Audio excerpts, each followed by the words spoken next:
जरा ये सब क्या था? तुम किस तरह नानू से बात कर रही थी? तुम्हें कोई एहसास है कि उनकी तबीयत कितनी खराब हो गई थी?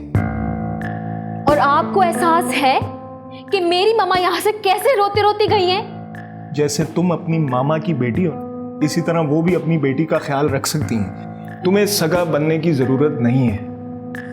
जी, मैं अच्छे से जानती हूँ कि यहाँ कौन किसका सगा है। मेरी तो समझ से बाहर है कि तुम नानो और अमल से इतनी बदजन क्यों हो गई हो? क्योंकि आप और नानो को अमर के अलावा तो कोई नजर ही नहीं आता ना। हद है ज़ारा, हद है तुम्हारी ये फजूल सोचों की भी। आ जाओ। वो ज़ारा बाजी, अमल बीबी आप लोगों को खाने पर बुला रही हैं। हाँ, आ रहे हैं।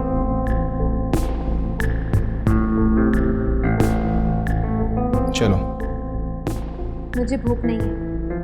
ज़ारा, बात को ख़त्म करो और चलो नीचे खामोशी से।